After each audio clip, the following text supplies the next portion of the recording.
কোরআন হাদিস ভালো করে পড়ুন, তাহলে বুঝতে পারবেন রাজনীতি করা মুসলমানদের জন্য নফল নয়, সুন্নত নয়, ফরজ। মুসলমানেরা ইসলামী রাজনীতি করবে। কি রাজনীতি করবে? ইসলামী রাজনীতি করবে। কেন? আমি যদি রাজনীতি না করি তাহলে সুদ বন্ধ করব কি করে? সুদ কি হালাল না হারাম? বলেন, হালাল না হারাম? তা আমি কি খতমে খাজে গান পড়ে, বুখারী শরীফ খতম করে, কোরআন শরীফ খতম করে, ফু দিয়া সুদমুক্ত সুদওয়ালা ব্যাংকগুলিকে আমি কি সুদ বন্ধ করতে পারবো? বাংলাদেশের সমস্ত আলেমরা যদি পানি পড়িয়া সেই পানি সুদের ব্যাংকে ঢালে দেয়, তাতে কি সুদ বন্ধ হবে? তাবলিগি জামাতের লোকেরা টঙ্গি বসে লক্ষ লক্ষ মানুষ সুদের বিরুদ্ধে কাঁদতে কাঁদতে সব যদি বেহুশ হয়ে যায়, তাতে কি সুদ বন্ধ হবে?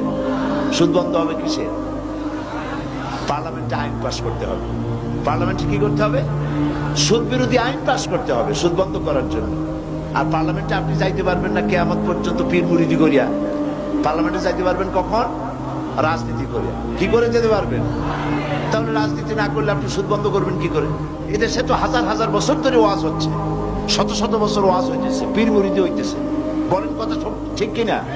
তো এত ওয়াজ, এত পীর মুরিদি, এত তাবলীগ, এত জিকির, এত কিছু, সুদ বন্ধ হয়েছে?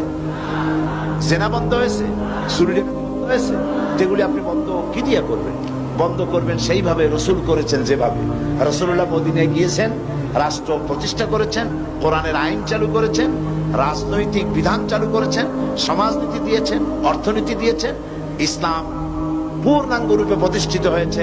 চুরি ডাকাতি, জেনা, ব্যভিচার অটোমেটিক্যালি সব বন্ধ হয়ে গেছে।